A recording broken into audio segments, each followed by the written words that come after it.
There comes a time in every individual's life when they're forced to choose between what is best and what is desired, a lot of times with these two things being in constant opposition. A time in my life when I've had to currently cross this obstacle was when I was a freshman being recruited for LSU's men's track and field team.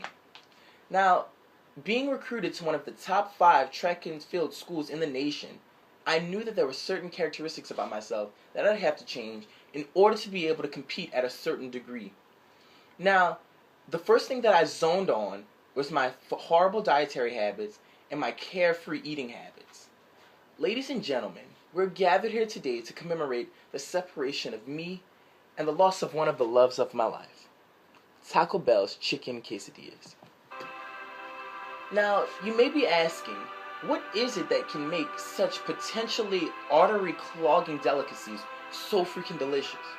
Well, you see, according to Darlo Jarrows, author of the 2009 novel Kitchen Assistant: Time and Money-Saving Tips in the Kitchen, chicken quesadillas are the most popular variety of quesadillas at Taco Bell.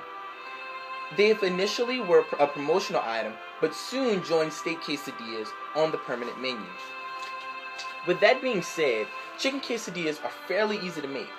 All it takes is 100% white meat chicken, in addition to the Taco Bell signature 3-cheese blend, as well as their creamy jalapeno sauce, all smack dab in the middle of a nice flour tortilla.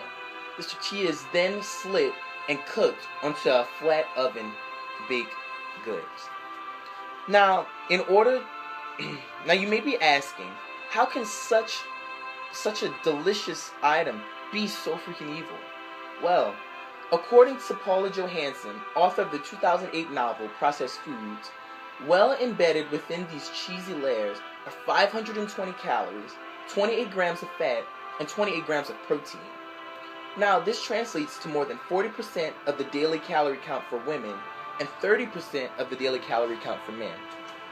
Now, for the purpose of organization, my elegy today will focus around 3 main points.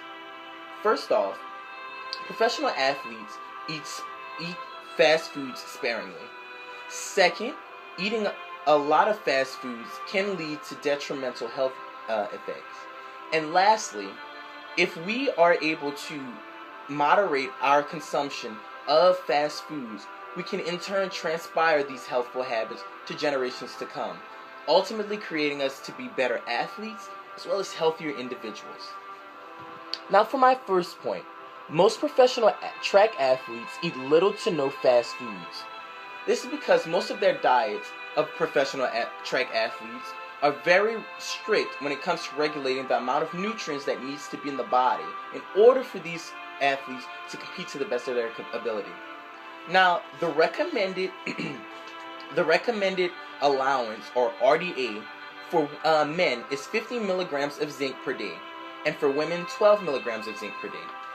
In 2006, a study by Dr. Van Loen, dietitian at UC Berkeley, studied the effects of very low zinc diet on muscular strength. Their results concluded that this leads to the accumulation of lactic acid in muscle fibers, which can constrict muscle movement and function. This in turn disables the athletes to compete to the best of their abilities. Now, in order to be the best, you must not only train like the best, but you must also think and be smart in all of your eating habits. But athletes are not the only ones who should be concerned with what they're eating. Diets consisting of too many fatty acids are detrimental to one's health. In a May 2007 study conducted by Dr. Gary Plotnick, cardiologist at the University of Maryland Medical Center, just one high-fat meal can alter proper blood vessel functioning. Now, fatty foods are directly related to the degenerative diseases and loaded with oils, sodium, sugar, and also other harmful chemicals, which can lead to high cholesterol, high blood pressure, and as well as diabetes. This was a finding by Udo Erasmus, author of the 1986 novels Fats That Heal and Fats That Kill. Now, for my last point, adopting healthier eating habits can transpire into healthier future generations. Now, stopping cold turkey may be a task that may be a little too trivial for some, which is why eating fast foods in a slower moderation is what is strictly advised. Now, incorporating more healthful eating habits can quickly enable entire families and communities to start to adopt them as well. In due time, as more and more families implement healthier diets and exercise in their lifestyles, rates of obesity will ultimately drop. Now, my friends, let us not dwell on all the bad findings that chicken quesadillas have found, but let us focus on the three main conclusions that it has left us with. First, the significant lack of fast food in professional track athletes enables them to perform at much more sufficient levels. Second, regulating fatty food consumption is beneficial to non-athletes as well, because it helps to reduce the risk of harmful health immunity syndromes. And lastly, as more and more households start to eat healthy, a ripple effect can ultimately occur, making health a more global factor. Now, my friends, as we depart of this ceremony between me and chicken quesadillas, I just leave us with this one last thought.